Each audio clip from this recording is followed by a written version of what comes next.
All right, good evening. Now I'd like to bring the regular evening meeting of the Township of Langley Council to order. And before I begin, I'd like to welcome the nursing students from Kwantlen Polytechnic University. Welcome here, and we certainly do appreciate your visit. Every couple times a year you come out, don't you, Connie? Yeah, thank you very much. So the first item on the agenda is to adopt and receive the agenda items. I would like to make one change, and that is on, if you go to N1, that should actually be M1. So just moving the other business item, Tourism Langley Chronological Overview, is under M. So with that change, I would ask for a motion to Councillor Qualley, second by Councillor Fox. All those in favor? Opposed and carried. And a motion to adopt the minutes of the regular evening meeting of February 20th and the public hearing meeting of February 20th. Councillor Fox and seconder, Councillor Arneson. Any errors or omissions? Seeing none, all those in favor? Opposed and carried. Thank you. There are no presentations. We move to delegations, and the first delegation is Ms. Patricia Bell from the Community Energy Association. Welcome here, and I'll just get you set up here. So you have 5 minutes to present, and if you could just provide your name and city you live in for our clerk. Thank you. Get your mic on. There you go. Is the mic on? Yeah, it's on. All right. Patricia Bell. I actually live in the city of Coquitlam, and I'm here this evening representing the Community Energy Association. Thank you. Welcome here. Good evening. I'm pleased to be here this evening to take a few minutes to tell you about the Community Energy Association, some recent research results, and upcoming opportunities. CEA is a charitable organization. We've been working in BC for over 20 years to accelerate climate action through people and projects. We are a member-based organization. Many of our members are from transportation planning agencies, utilities, and what we call subject matter experts. But we also have a number of municipal members, and these are municipalities throughout the province who like to come together through our member meetings to discuss opportunities and to look forward on the climate and energy file. So these graphs at the top illustrate the township's energy use, cost of energy, and greenhouse gas emissions. As you can see, and as you probably know, energy use is almost evenly split between transportation and buildings. Your total energy spend in the community was over $325 million. And at the per capita level, it's about $3,000 a year. That's according to 2010 figures released by the province. Just wanted to frame the discussion.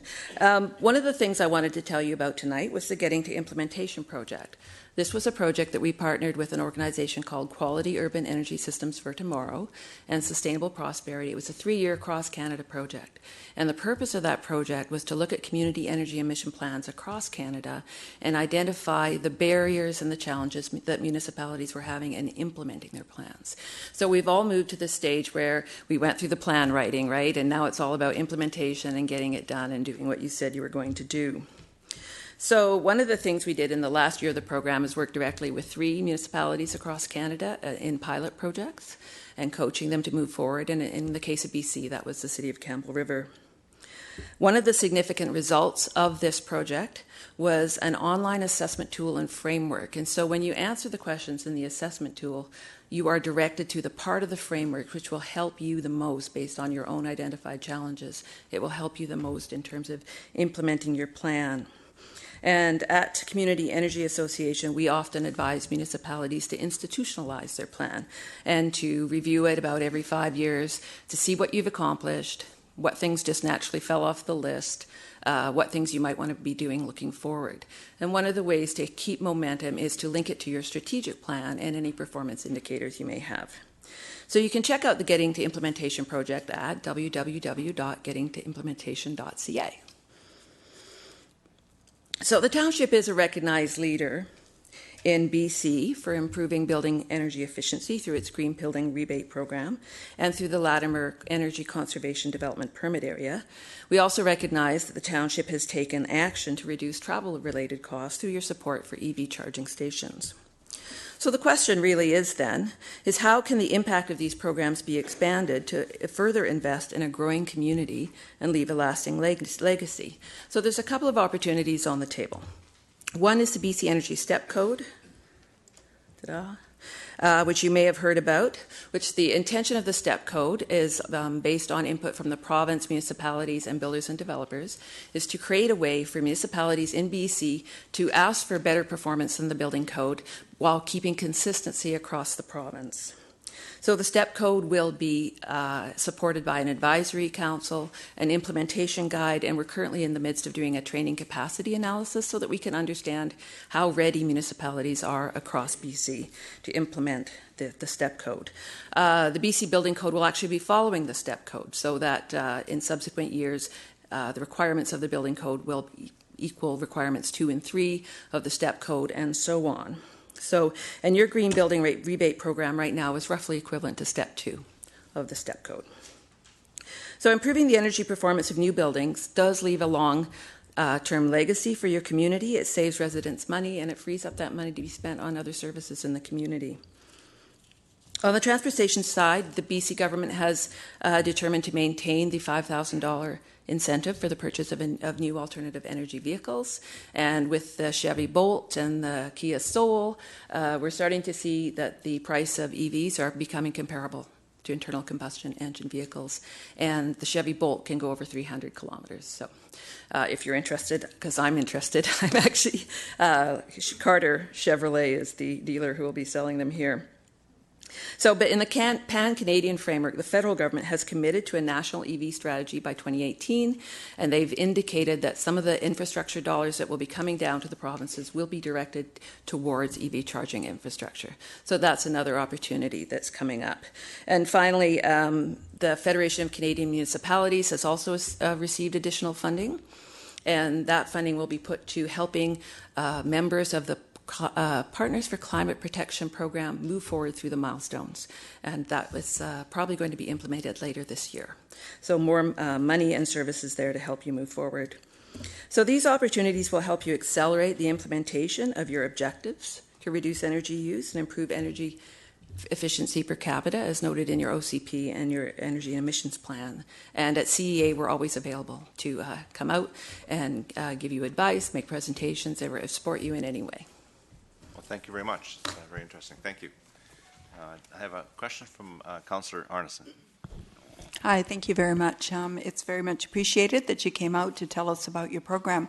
I did have a couple of comments because I know you're very active with a number of different communities. I wondered if you had referenced the fact about the Energy Step Code. Do you go out much to talk to municipalities about what that could look like within their own unique kind of government environment? The outreach for that is just starting to happen. The consultation committees have just started, have finished the steps. I was actually involved in the Part 9 step code and defining what steps 1 to 5 would be. And the advisory council has gone from a committee to a council. And the implementation guide that they're putting together will be April, roughly speaking. Our training capacity analysis will be roughly April. So as of April, municipalities will be able to reference the step code as an incentive program, and then towards the end of the year, they'll be able to include it in a building bylaw as a requirement. The advisory council right now is recommending it's incentives only for steps 4 and 5 until we make sure that the building industry across the province is able to actually step up to meet the step code. Thank you. Do you also do work around lighting, having to do with LED lighting, solar lighting, anything like that to reduce the amount of energy that we consume?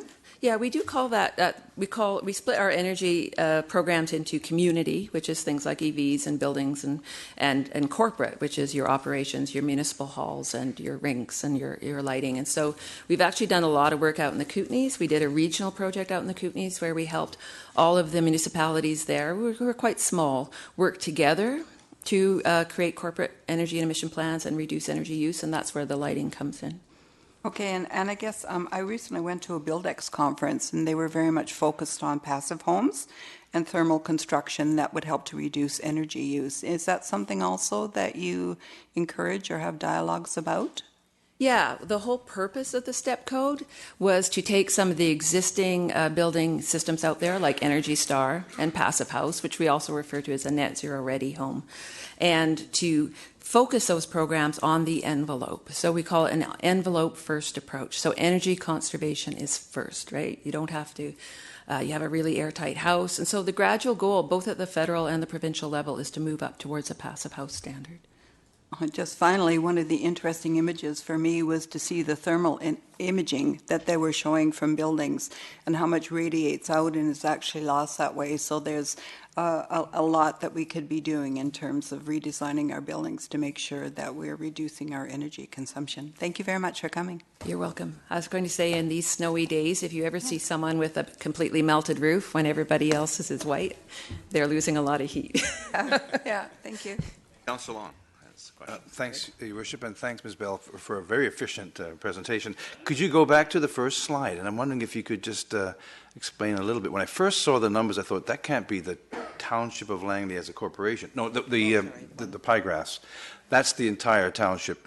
Yeah, that's the community. So 2010. And they're astounding figures, really, aren't they? And that's why we want some refund on gas tax, because mobility fuels are so high. I was just curious what the yellow sliver on the right-hand one was. You've got buildings and transportation outlined. Oh, that's the residual little bit of solid waste. So Metro Vancouver is quite lucky that they don't have an organic level emissions because of the organic collection program. Good, yeah. good, okay. But in other municipalities, that slice can be quite a bit bigger. Interesting. Thanks again very much. Welcome. Well, thank you. That's very, very informative. Thank you very much for your presentation. You're welcome.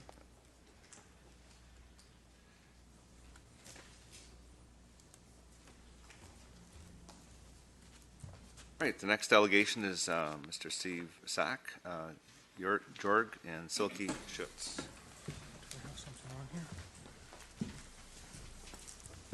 If there's nothing. Hi, I'm Steve Satch. Yes. This is my sister, Silke. Hello. And Jorg. We're sort of a split family over the years. We have the same father but different mothers, and Silke grew up in Germany. They migrated here 4 years ago. We purchased a large piece of property in South Township of Langley and have been slowly redesigning it so we can turn it into an equestrian center. We have thoroughbred horses. How many do we have now? 20. 20 horses. Dressage and jumpers. Yeah, so that's the sort of going to be the footprint of what we want to do. Once in a while, we have an opportunity to host filming. I'm a locations manager around Vancouver. I've been here for 30 years. I've worked in the township quite a few times, been very successful at it. Isabel has been very helpful along the way and fantastic. However, when it's an opportunity to film at our property, we're currently being denied one application after another, or not. People don't even bother putting applications in. When a film project is coming into the Metro Vancouver area with the producers and a production, whether it's NBC or ABC Television or Paramount Pictures or 20th Century Fox, they spend a lot of time and energy scouting around looking for specific kinds of locations to cater towards the script. So we don't always get filming or an opportunity to have filming because it doesn't match the script. But when we have an opportunity, the first phone call comes to myself to see if the place is possibly available, and we say, yes, come and take a look. The second call comes to the film office here, and we're currently being constantly denied filming permits and applications because of this 90-day clause of a hot neighborhood kind of thing and the too much filming in the area. The problem is there's a format that's set up by the township to allow for a cooling off period if there's too much filming in one area. I can understand how that works very efficiently when you're around a lot of residential area, but when you're on a big tract of land of 40 acres or more and everything is contained on the property, how can we constantly be denied filming permits without an opportunity to have revenue come to our property like everybody else is? Yeah, especially since there's some neighbors that have filming like almost every 2 months. They are a little bit across the street. They're right by the street. They're affecting the neighbors all the time. And we've only had 2 filmings within the last probably 10 years. And they are having filmings ongoing. I'm happy for them, right? I don't want to turn them down because we have a good relationship with the neighbors. But whenever we apply, we're not getting the permit. And it just happened 3 weeks ago. He got the permit, we didn't get the permit, although it's in the middle of 50 acres contained in our house, away from the street. We have parking on our own property versus the neighbor. He got curfew extension, helicopter, everything. So we're like wondering, there should be a little bit of fair amount of filming for everyone. And like I said, we haven't had much filming the last years versus a neighbor who has over the year probably 10 filmings. So that's why we're here, because the movie companies, they come and they ask for permits and they get denied. And then Predator, which is currently filming down the street from us, is there for 5 days this week, Monday to Friday, with the helicopters and stuff. It's fine with us. Yeah. We have no problem because they're far enough away. Yes, we'll hear the helicopters, but it's not an issue. We have controlled our area with all our horses and everything. Riverdale was trying to come and do 1 day of filming last fall, and they got denied automatically. ABC television network was on our property a month ago, setting up a contract with us for 1 day of filming inside the house, and they got denied over the telephone, saying we won't even accept your application. So all of this kind of stuff is lost revenue for us. We have a very expensive piece of property. We have spent almost $1 million trying to clean it up. We've had constant theft on the property. We've had livestock stolen. We've had dogs taken. We've had to implement a $180,000 camera monitoring system. We have to keep our house lights on outside all the time in order to watch for any burglars that come onto the property in the middle of the night. I mean, we're at home in bed sleeping, and people crash into the patio doors trying to get in and break in and steal stuff. It's getting to be ridiculous. The costs are enormous. We have fencing to do. We have all kinds of landscaping to do. We have had to have infrastructure done to the house to upgrade the house because it's 30 years old, so it needs a lot of work. So there's all kinds of costs. So any kind of possible revenue coming towards us is a help in any way that we can possibly to make it work. So as farmers, we're being denied income all the time. Okay, thank you for that. I do have a counselor with a question. Counselor Richter. Actually, I got a couple of questions here. You know, the filming industry is a wonderful industry, and we should be opening our arms to get as much in as possible because they're good jobs. It's clean. It's environmentally friendly. So I'm glad you came to talk to us. I find this extremely puzzling. Now, I know in the past we've had complaints about noise with filming down there, like things being blown up on properties. Do you do that? No, we haven't had anything like that. Yeah. The Addington family that used to own the property had a big film project there quite a few years ago, and they had a big fire on the front of the house to simulate a fire and explosion and everything else. That was all controlled and maintained. Unfortunately, the front part of the house did catch on fire, so we had to have it put out and restoration done. Yeah, But that's over 10 years ago. But ever since we've been there for the last 4 years, Garage Sale Mystery was there, which I brought onto the property for 1 day of filming. And we recently had Timeless over there. Now, because the house is a red brick building and very colonial, it caters to a specific kind of picture. So it can be 1889 or it can be 2017, depending on what you want to do and where you want to be in the house. The prep days in advance and the wrap out days after are just regular daytime work, whether they're painting the house or fixing the fences or, grooming the yard, cleaning things up and everything. But, I mean, the employment that it creates is huge. The costs, bringing a project in are really expensive. And as a location manager, I can spend on a location anywhere from $60,000 to $150,000 in a day trying to create a scene for the show that I'm working on. I just recently did The Mountain Between Us with Kate Winslet and Idris Elba, and my location budget was over $1 million for the Metro Vancouver area. So it feeds everybody. We live in the community. Our kids go to school here. We have my nephew is at Trinity Western. I have cousins all over the countryside here, and we've been here for generations. So it's not like I'm brand new to the scene here. It just seems there seems to be an inequity there, because you guys have had 2 in the last 10 years, Well, and the one just up the street from you they has just had had 10 a year. They just had one a month ago.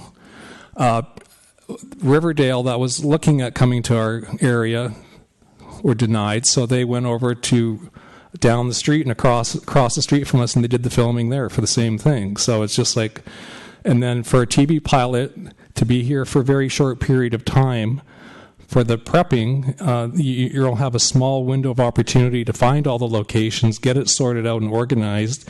You have producers and directors and everybody looking, and you're dealing with people all hours of the day and night through Los Angeles deciding on stuff. So when you have a location locked, you got to make it work. When they make a call to put an application in with the township and they say, sorry, we're not giving the permit to that house, we're like going, we just lost, in one phone call, we just lost $30,000. So I just want to know who pays for that when we could put that towards something that we need to do on the farm. A couple of other questions. The place that they are filming on right now, that's across the street from you, is that property the same size as yours? Question number one. No, it's smaller. It's smaller. And they're much closer to the road. We're 500 meters away from the road. Yeah, I know your house. Yeah. And the problem that we have is there's a tenant neighbor who rents 16 acres next door to us, but she's also almost, her house is, I would say, 800 or to a kilometer away from our house. You probably know her because she complains about Sheila and Frank, they complain about all neighbors in the area. They have written tons of emails. They're calling the BCSBCA on neighbors for... we don't get that No, kind it's the of problem stuff because here. they are always denying filming and complaining about the amount of filming in the area unless the movie companies pay them money. So that's the reason why probably the person that's responsible for the permits is also hesitant. This is just, I don't want to interrupt. As far as now, allegations of other people, maybe your property, is it in the ALR? Yes. And the other property that they're filming on, is it in the ALR? Yes. Right by the road. Right by the road, okay. Yeah. And they always rent parking somewhere else, whereas we have it right in the middle of our property, remote. You can't even see it from the street. Yeah. And the ALR just recently changed some of their legislation last October to try to have only farming activity on farms around the ALR and deny any other kind of non-filming activity unless you want to put it that 30-page application in and pay $1,600. It's just another layer of provincial government that we they've can't created. change. But anyway, we're creatures of the provincial government. The interesting thing is the film office is now saying we have to follow the rules of the ALR. And I'm just like going, well, there's a lot of filming in the township of Langley, and I can easily make it very public and shut it down to everybody. So you guys will have no revenue. That's what I don't want to do. Okay, I think we've got your point there. So, well, yeah, I just with respect to the ALR stuff, though. This is an election year. The AL, it's all under the provincial government. Yeah. So they'll be hearing about it publicly from us. So we already have Creative BC working towards it. I have another friends and up the road here that have the same problem that's going on their property. Not necessarily being denied permits, but now having to jump through more hoops with the provincial government who's created this mess for us. Okay, thank you. Councillor Arneson. Last sentence. My name is Jörg Schütz. I was producer of a musical, Peter Pan, in Australia. I financed the film industry for many years, more than 20 years. And I have to say I had never such problems. And I don't want to have an argument with you or with the township. I want to bring you work or financings and whatsoever. So we've heard you, and there's another councillor who would like to ask a question. Yeah, okay. And then we can certainly take it up with staff, and so we can get both sides of it. Sure. We Go need to ahead. hear from everybody. So, Councillor Arneson. Yes, thank you, Your Worship. Maybe, Your Worship, through you to staff, my understanding, and I could stand to be corrected, was at one point at least we had a liaison person to work with the filming community to make sure if there was any conflicts or discussions that there would be somebody who could help to iron that out. Do we currently have that position still? That's correct. They referred to Isabel. Isabel's our firm coordinator. She's been working with the Oh, film sorry. industry in general. Yeah. I missed that. I mean, because generally what you're discussing is overall policies. It's good to know that these things are going on. So I just assume if I don't hear otherwise that everything is going smoothly. Well, there's a format that the film township has set up, which is a 90-day cooling off period. In that sort of 90 days, there's a certain amount of filming days that are allowed in that area. So I understand that very well. However, when we're dealing with larger pieces of property where you're on 40 acres or more, how does that apply to a large piece of property when everything is contained on the property? It doesn't. It's like you're trying to fit us into a size 5 shoe when we all wear size 10 and 12 and 15 or whatever, Thank you. Mr. Backen, you have a comment? A couple of comments, but perhaps a couple of questions first. You may be able to help us with one issue, which is the ALC rules and regulations. As we understand it, they're considering classifying filming as events, which would limit it to 1 day, a maximum of 10 days, 1 day at a time on a specific property. So that means that you could have 10 non-sequential days of filming, but that would be it. What would that do to the industry, and to your mind? That would kill the film industry in the township of Langley. That would, at the provincial level, a lot of projects that are coming in here now are either really huge or they're medium-sized, and some of them are smaller. 200th Street is the studio zone for the film industry, so there's a certain tax credit that shows get when they come into Metro Vancouver, and they get tax credits from the city or municipality or the province. If you go east of 200th Street all the way to Chilliwack, you get a greater tax credit if there's a larger percentage of filming that takes place in that area. So a lot of shows are now hovering along 200th Street because every film project that gets hired in Vancouver area all can go drive as far as 200th Street, and then they're on the clock from 200th Street eastbound by 6-minute increments. So every person traveling across the 200th Street border gets paid for the film crew.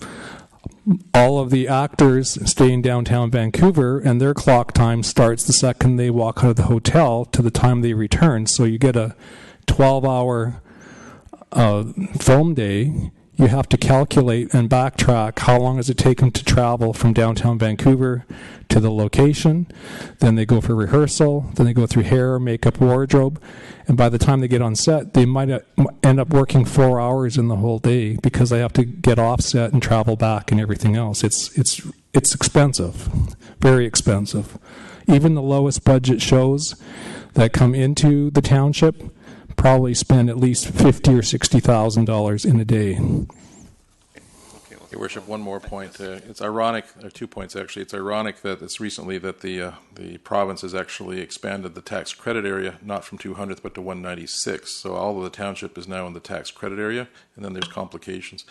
As to their specific issue, it may be wise to refer it to staff, but they've described the process overall quite well.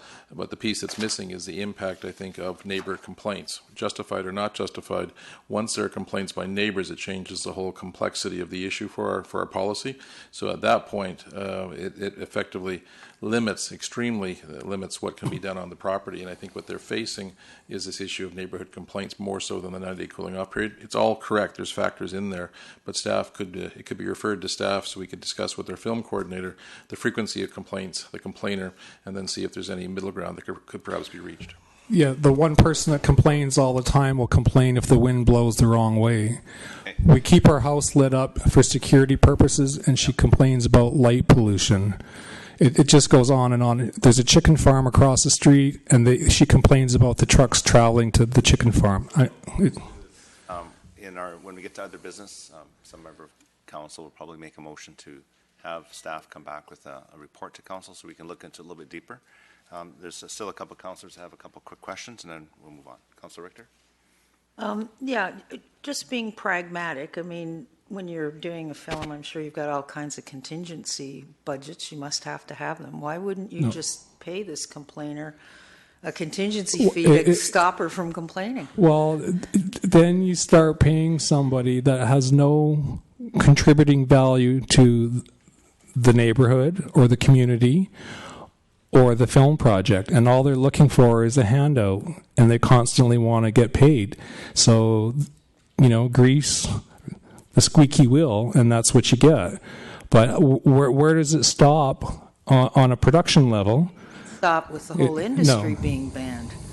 That's the issue. No, what's going to happen is the producers are going to go somewhere else, and it's already starting to happen. Shows are now leaving this town because A, it's over-filmed, B, there's not enough film crew left, there's no studio space left. All the stage space in the Lower Mainland has been booked for a year already. So projects that might get in now are just the little ones, and they're looking for locations in order to get their show done. There's a lot of Hallmark pictures that get done in the township of Langley, and they thrive on all the value that this whole area has. So you're going to kill the small film industry, and it's going to trickle all the way to the top. And the big guys don't show up when the small guys aren't here. Yeah, but the producers are already paying off that neighbor. She directly asked for that. Yeah. But still, since when we had that one day of filming at 6:30 p.m., a picture of our house with lights, she sends that to the producer complaining about lights, although she had been paid. Yeah. It doesn't help. The problem is you give then the decision to her. Yeah. Whether she likes it or whether she don't like it. Yeah. And at the end of the day, it should be the Township of Langley who decides whether we get a permit or not. Okay, so we'll give look it into that. out of hand. Yeah. Councillor Fox has a question. Just a quick question. I know the property fairly well. I live in the area. Oh, great. Not at 716 248th, though. Yeah. Would it make a difference, just a technical question, would it make a difference if you came in off of 252nd? I know that's a very limiting road. We've thought about that, but then we would have to upgrade from that gate all the way up to the house because it's mostly groomed for field and crops and stuff like that. In the winter time, it's all mud, and it just doesn't work. So that to fix that from the gate to the house, you're probably looking at $150,000. Okay, I didn't know what the access. I know you have a gate back there. Yeah. But I didn't know. Okay. It's a closed gate right now. We don't use it. Yeah. Okay. Well, thank you very much. And, Thank you. We'll take a look at it. Thank you. Okay. The next item on the agenda is reports to council. It's the development permit application number 100862, Malice Holdings Limited. Can I have a motion, please?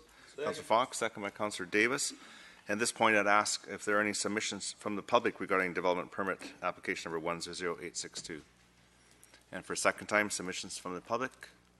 And for a third time, submissions from the public regarding development permit application number 100862. Seeing none, I'll close that portion off, and at this point, I'll entertain any questions or comments from council. Councillor Fox. Yeah, thank you. Mr. Mayor, this will be great because actually you could spend one night in Langley Township's first jail before they tear the building down. Now, those nursing students, you have to take a trip out to 232nd and Fraser Highway, and on the southwest corner is Langley's first jail. It's actually a building. It says EDS Pumps, where they sell filters out of now, and I think Dave's office actually is in the jailhouse.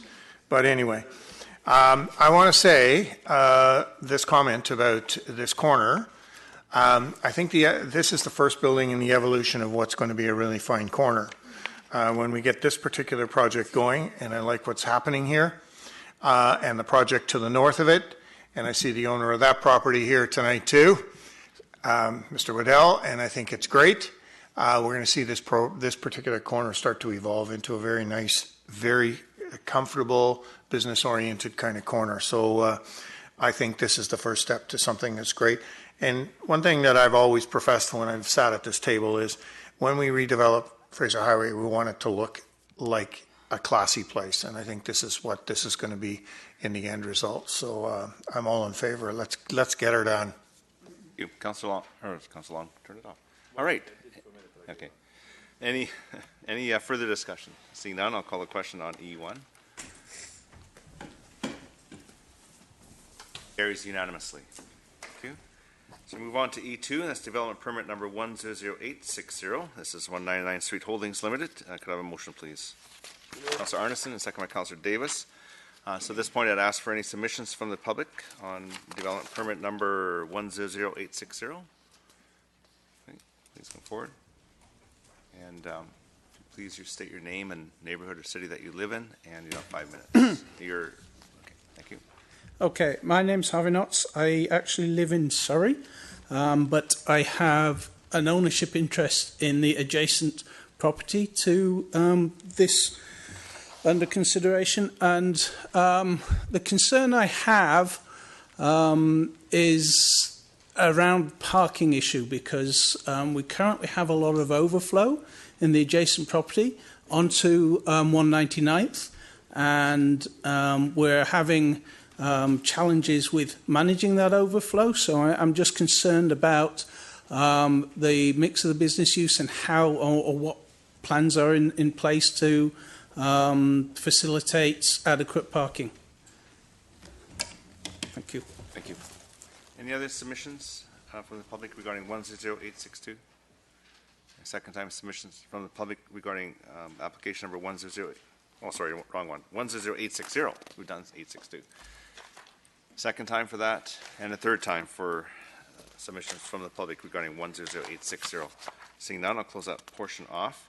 And I just, for staff, or I guess we can listen to an explanation from the proponent, but we do look at form, study, and character, and I believe, just to be clear, that what the delegate had asked for was zoning. Mr. Sefi, is that correct? A zoning issue, a zoning concern? That's correct, Your Worship. The parking requirements are pursuant to the zoning bylaw, and the proponent in this case is meeting the requirements of the zoning bylaw. Thank you for answering that. Thank you. Okay, any other discussion from council? Seeing none, I'll call the question.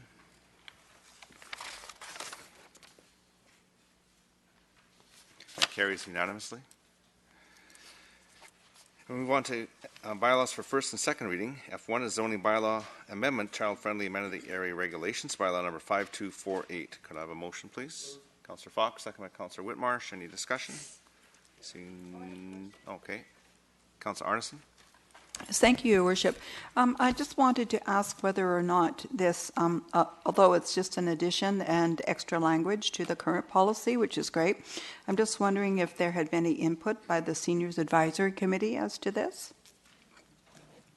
Mr. Steffi? Not explicitly, Your Worship, but we have been working with the various committees in coming up with the direction. Okay, thank you. Councillor Fox? Well, I was just going to mention the Seniors Advisory Committee. Too late. And actually, Councillor Qualley was the chair last year, and I might not have attended a meeting. I'm not sure what discussion was going on, but I think this is a very proactive change in language, and I think it better meets the needs of the 21st century and moving ahead in regard to the township's age-friendly strategy. So I'm all in favor of it. Thank you. Councillor Long. Thanks, Your Worship. Yeah, I like the report too, because I'm a little bit concerned about the playing surface, and I've mentioned it several times over the years that traditionally we might use black rubber matting to protect folks from falling and so forth. With hot summers and so forth, it's a very uncomfortable surface to be playing on in extreme heat. In other places I've seen around North America, they've used different colors and so forth. I don't mean to be at such a level of detail, Your Worship, but can staff tell us that they're going to be encouraging different patterns and different colors and styles of protective matting rather than just jet black? Mr. Sefi? Yes, Your Worship, we will be encouraging various types of finishes as well as looks. Yeah, because you can also do patterns and so forth to make it even more play-friendly. Thank you. Thank you. Councillor Qualley? Thank you. Further to Councillor Fox's point related to Councillor Anderson's question, last year the seniors advised in on where they were at sort of meeting the mandate, I guess, of the age-friendly strategy, and this was part of the discussion during that time. So yeah, the seniors committee would, the seniors advisory committee would embrace this change. Okay, thank you. Any other discussion? Seeing none, I'll call a question on F1. And that carries unanimously. And we move on to bylaws for consideration at third reading and final adoption. And this is rezoning application number 100454, and it's bylaw number 5243. Councillor Qualley moves. Councillor Davis seconds. Any discussion on I1? Seeing none, I'll call a question.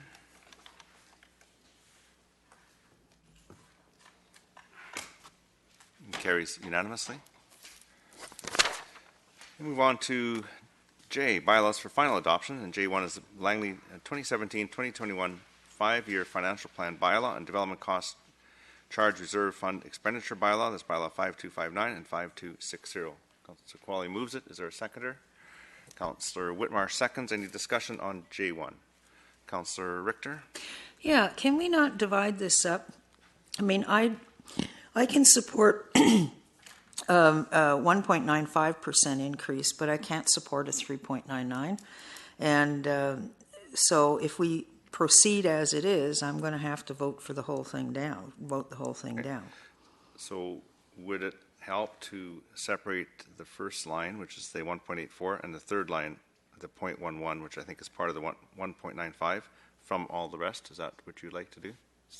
Yeah, okay. So to get whatever is the 1.95 sure. base. Okay, so we're moving seconded. So do we need a motion to divide or just? I'll move divide. I can do. Yeah, I guess I can just divide, right? Ms. Bauer, or do you want a motion to keep? Your Worship, you could divide. There could be a motion to divide, okay. But there's also maybe a simpler process, as from what I'm hearing. This breakdown was done because of a potential conflict a member of council would have had, but they're not present. So really, the motion could be the first part, which is the 1.95, and the second part, the 2.04. So a simple division of those two components would be sufficient at this point. Sounds great. That's what we'll do. We'll divide those two. So Councillor Fox moves division second. Councillor Qualley, at the show of hands, all those in favor? Opposed? Carried. So we'll start with the 1.95. And so any discussion on that? Seeing none, I'll call a question. On the base, 1.95. That carries unanimously. And then the balance is, what was that, 2.04? And any discussion on the other piece? Councillor Richter? Yeah. The problem in my mind with us going with these combined high rates, which ends up like the 3.99, the average house will pay 3.99% increase. But the larger properties with higher assessed values, so in other words, the SR and the acreages out in the rural part of the community, will invariably pay more. And I don't think it's fair that those rural residents should bear the brunt of a big tax increase like this. Because a lot of the people that live on those acreages and in those SR homes are seniors, and those seniors are on fixed incomes. So to me, there's something wrong with our tax system and how we've set it up, where year after year after year, seniors who are long-term residents of this community on larger properties bear an unfair burden, larger burden than anybody else in the community. So that's the main reason why I'm not going to support more than the 1.95. I think the 1.95 is reasonable from the perspective of cost of living increases and so on, but 3.99, that's not fair. Not fair to a lot of long-term residents in this community. Thank you. Any other discussion? Okay, I think it's quite fair. We have a lot of great things in there, and it's based on the average. So for rural property is below the average, they'll have less than 3.99, same as anywhere else. So. Okay, call the question on J1. That carries. Councillor Richter opposed. Okay, so I just want to check with the clerk that we've covered it all, or do I need to do the second bylaw separately? So this would be bylaw 5260 is the next one. Okay, so that one is up next. Any discussion on bylaw 5260? Seeing none, I'm going to call the question.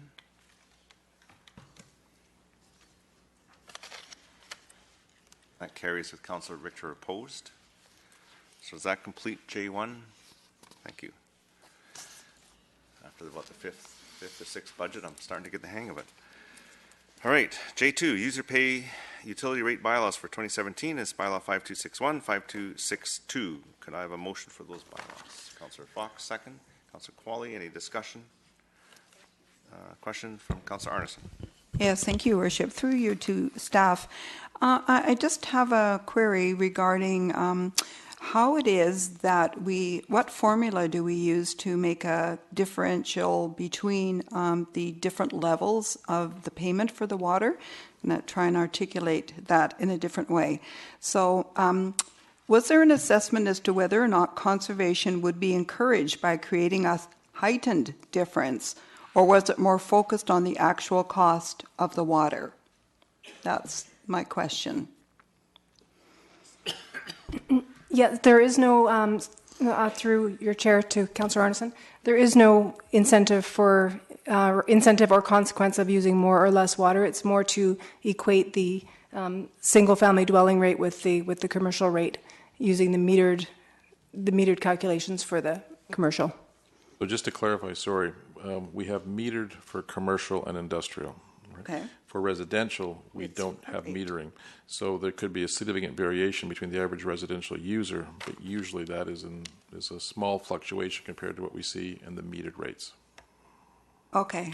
I have lived with a metered water system when I lived in Toronto, and so I know that that is something that actually encourages people to reduce their usage, because then it makes a price difference in the end to what they're going to pay. My second question was, how do you come up with a 30% surcharge for secondary suites for their water use? Mr. Sevi? That again was based on averages, Your Worship. A few years back, when we came up with a secondary suite of bylaw provisions and changes, and that was based on, as I said, the average secondary suite utilizing or using approximately 30% of a single-family home based on the square footage of the building. Okay, thank you. Any other discussion? Seeing none, I'll call the question on J2. That carries unanimously. Okay, so now we move on to the Mayor's report, Mayor and Council report. Well, good evening, everyone, and I'd like to really thank the nurses for staying for the Mayor's report. It's the best part of the whole evening. And we got a little bit more snow, but I think it was a little bit easier to manage. Was it, Mr. Sefi, this time around? Nature took care of it in the mornings by melting it away. But winter's hanging on. On Tuesday, February the 21st, the City of Langley Mayor Ted Schaefer and I attended the budget announcement in Victoria, and some of the highlights included $6 million to continue the Buy Local program to support BC agriculture, $50 million for local government infrastructure projects under the Building Canada and Clean Water Wastewater Fund, $40 million for the Clean Energy Vehicle Program, $40 million to extend rural broadband service, and $12 million for maintaining provincial highways to appropriate standards. And these are just a few of the items noted in the budget announcement. And what I remembered was $27 million for the mountain caribou to assist them in their range, I guess, where they are. They need some help. I thought that was kind of interesting. So a lot of millions were handed out at the budget. I don't think we have any mountain caribou here, do we? Anybody know? No. Just beavers? Yeah, mountain beavers. From Wednesday, February 22nd until Friday, February the 24th, I attended the annual Mayor's Caucus in Victoria. Actually, it was in Oak Bay, in the Victoria area. And working sessions included identifying key local government issues and a provincial leaders panel with question and answer.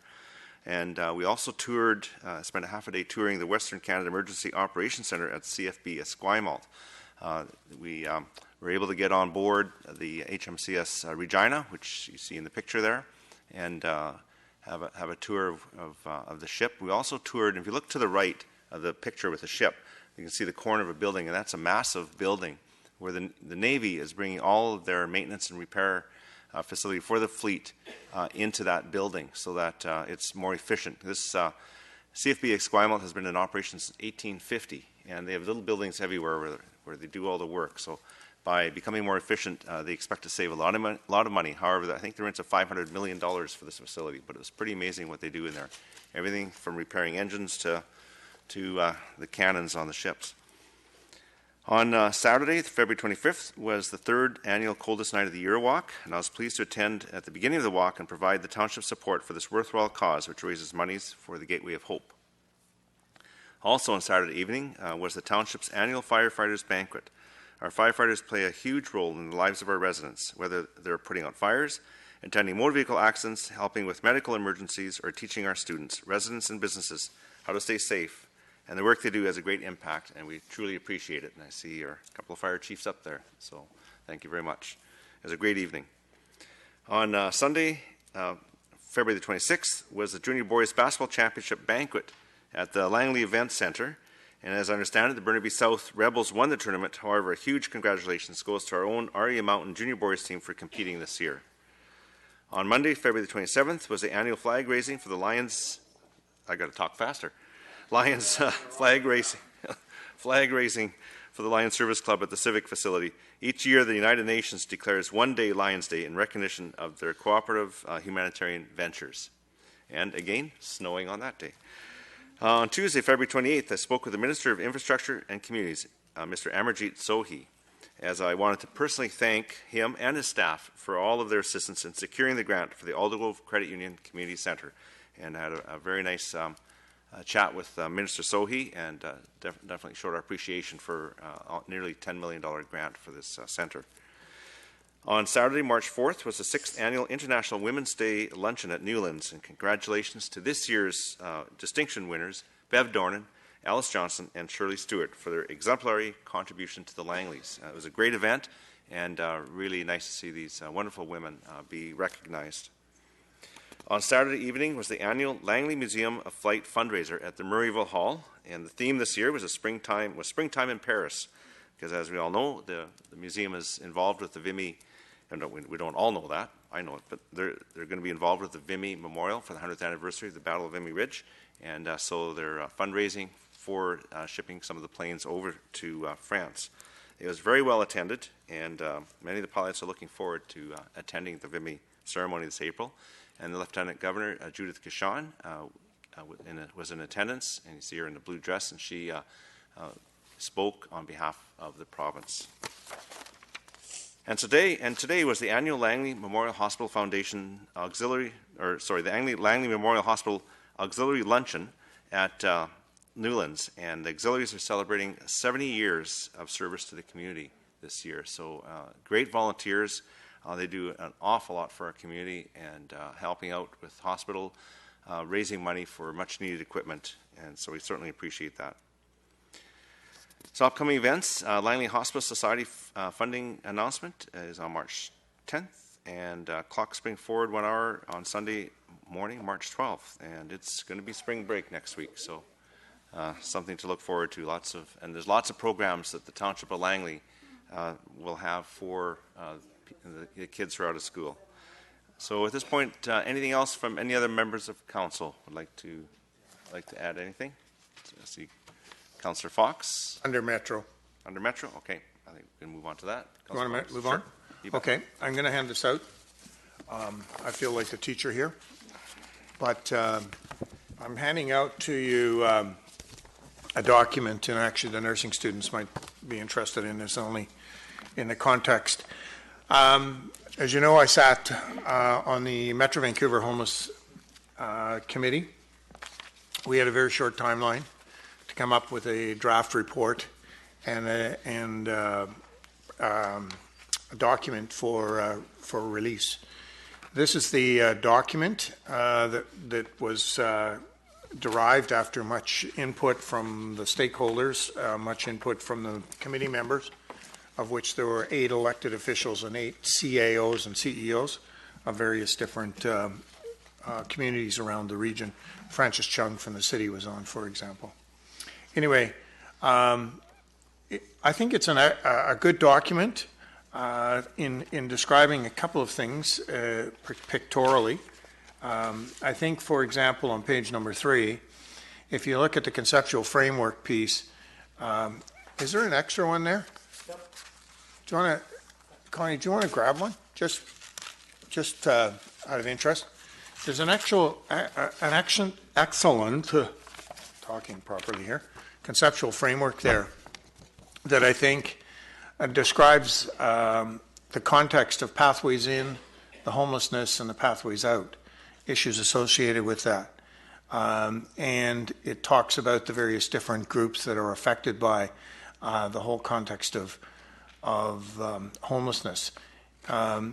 When we talk about it in a regional context, it always comes back to the municipal or the jurisdictional context. So I think that it's a good template when we look at what we're doing in our community as to dealing with the issue. How are we doing? And it's interesting that we just actually today got an announcement in our community, and I'm not too sure if many are aware of it, of an intensive case management team for the Langleys. I'm not sure why the township wasn't involved in the announcement, but anyways, we'll discuss that later. But if you look at the pathways in, the intensive case management team is working in the context of the pathways in and trying to prevent homelessness. And that's where we feel the biggest difference can be made in terms of if we can get preventative measures in place. So, we can look at the Gateway of Hope as being one of the mechanisms for dealing with the homeless piece and talk about emergency interventions, and then looking at a permanent response, which I think we have potentially some responses to that in the forthcoming months ahead. The other one I wanted to just bring to your attention is on page 9, and that's the holistic systems approach. One of the things that was very clear in the discussions is municipal jurisdictions can't do this alone. It became very evident that we need a provincial strategy, or we felt a provincial strategy and a federal government plan and strategy working together with municipalities is the best way to end the issue. And you can see there in the center of the action plan some of the ideas and different strategies that we feel that could be in place.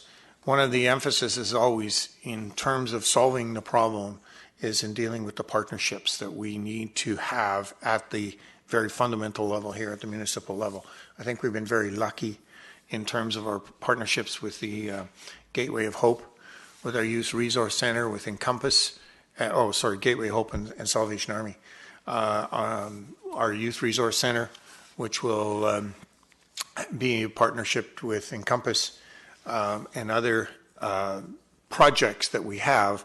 Fraser Health is very, very involved in taking the lead in the intensive care management team. So it's those partnerships that are going to make the end results that much more effective. So anyway, it's there for your purview, and I think it's a great template and something that we can work on in terms of our own action. Thank Thank you very much. Do you have an electronic version you can circulate? I can. It's got a whole bunch of things. Yeah, I can. I appreciate it. Thank you. Actually, Cindy has it on her machine, so I'll ask her to. Thank you. I'd prefer electronic version. Just Okay. It's Thanks. easier to read. Thank you. Thank you. Okay, so now we'll move on to other business, and there is certainly we discussed referring the delegation on filming to staff. To I think there's two parts to that. One part was their immediate concerns, and the other part would be just some of the emerging policies from Agricultural Land Commission and township policies, perhaps a review of that. Yeah. So I'm going to turn it over to Councillor Richter, who can. Yeah, make that part motion. of it is obviously the provincial. Do you mind if because there's a huge memo in our package about this. Yeah. Yes, and I just read that. And a part of it is because there's another level of government getting involved in this now, which is hampering. What I was surprised to find in that memo in our package is that filming generates $35 million a year in our local economy. This is a very important industry for us, and we should be fighting to get equal footing with other areas in the lower mainland in order to protect that type of industry, because it is clean industry with good paying jobs. So I'm wondering if there's something that the township can do in terms of lobbying, as we've got a provincial election coming up, lobbying the provincial, our MLAs in particular, to get the interference by the provincial government out of this industry. It should be a locally controlled industry, not a, well, I mean locally controlled in the sense of where the filming locations are. So I'm very much in support of referring it to staff. Do we need a motion? Because I'll be happy to make that motion. And the other issue is around that is the equity. In reading this memo, it's clear there isn't an equity. There is one property in that area that's getting all the filming. And because there's two film locations in the one area, when the second film location, represented by these people who are here tonight, come to ask for permission to have filming, they're told no because they're already at the limit for the area.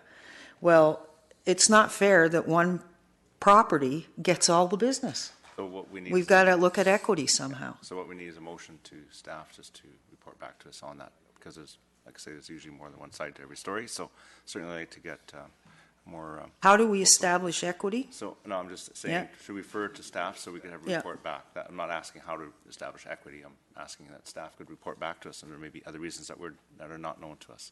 So if we can just have a motion to refer to staff. Okay, that's fine. Is there a seconder? Councillor Whitmarsh, any discussion on that? Seeing none, I'll call the question. Carries unanimously. Is there any other business? Councillor Richter? Yes. Two pieces of business in today's on-table item, items number 3 with regards to Weir Canada that are wanting to open up a new factory on the Surrey-Langley Township border, so it would be on the Surrey border. And they will be manufacturing rubber and elastomer coatings for pipes, valves, pumps, components, specialized fabrications used primarily in mining and oil sands applications. Now, members of the public who live in Brookswood receive notification about this. They are quite understandably concerned about what kind of emissions are coming out of this factory and how will those emissions affect the environment that they live in on a day-to-day basis. Air quality, of course, is a Metro Vancouver responsibility, but I'm wondering if our staff could ask Metro Vancouver to come out and hold a public hearing in Brookswood for our Brookswood residents to attend and be educated and be able to voice their concerns. So I would make that request of staff. I'll make it a motion if we need a motion. Back in.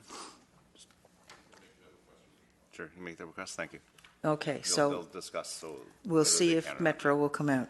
Okay, and the other thing is I have a notice of motion My last item, whereas panhandle lots pay disproportionately lower servicing fees based on frontage while having access to the same amount of services, whereas more applications for panhandle lots are appearing, particularly in rural areas, therefore be it resolved that Council asks staff for a report on the feasibility of equalizing or averaging frontage fees for panhandle lots. What, in the local area service agreements? Yeah, isn't that what you're looking at? Yeah, that they, for local area servicing.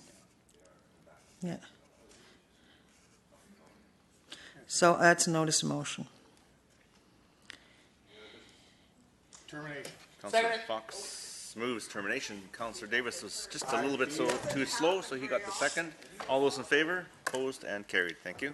Dismiss.